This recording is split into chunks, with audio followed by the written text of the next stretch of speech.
May isang kwento na ito ay hindi katang-isip. Ito ay mga nangyayari sa totoong buhay. Isang araw, may isang lalaki na galing ng Maynila. Umuwi siya ng probensya. Sa kalaunan, hindi na niya matandaan ang lugar kung saan siya bababa.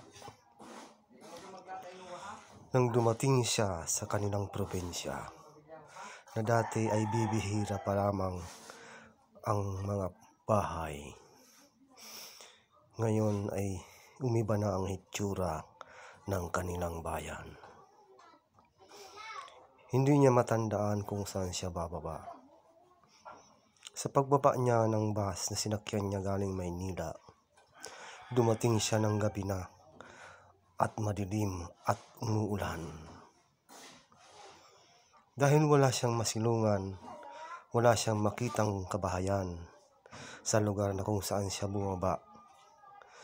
Naghanap siya ng masisilungan at sa di kalayuan ay may nakita siyang isang liwanag.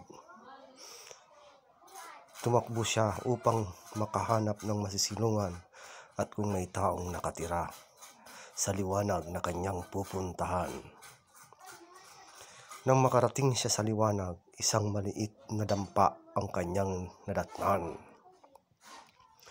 Kumatok siya, "Tao po, tao po." Biglang bumukas ang pinto. Isang matandang babae ang nagbukas sa kanya.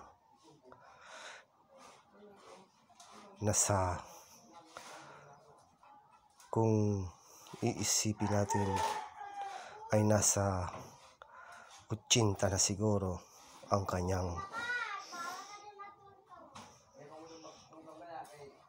edad. Kaya ngayon, pinatuloy siya ng matanda.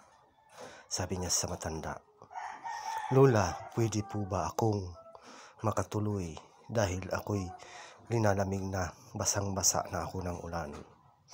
Ang sagot sa kanya ng matanda, "Pumasok ka, iho, sa aking bahay.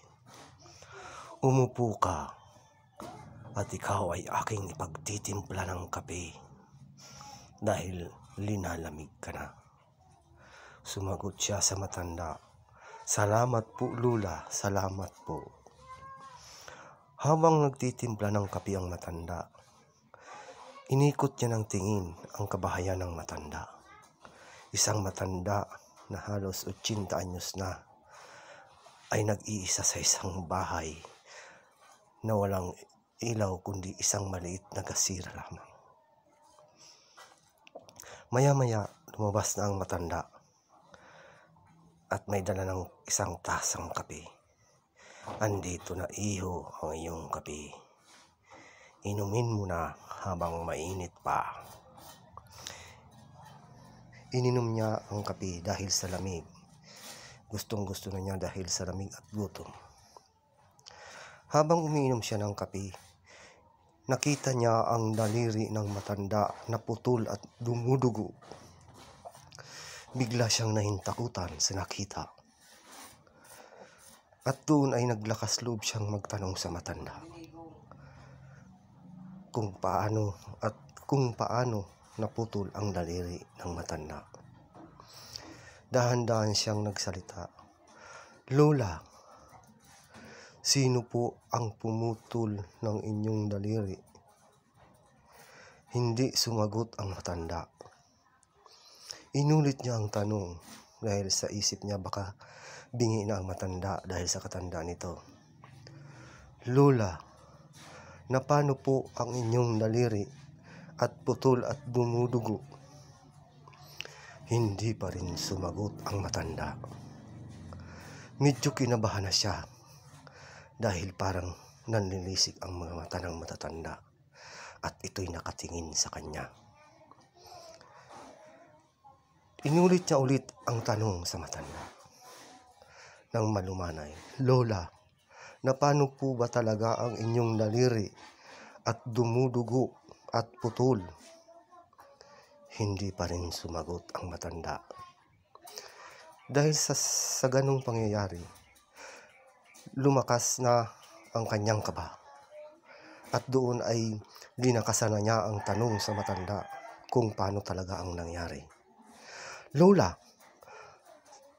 sino po ang pumutol ng inyong daliri? At sumagot ang matanda, ikaw!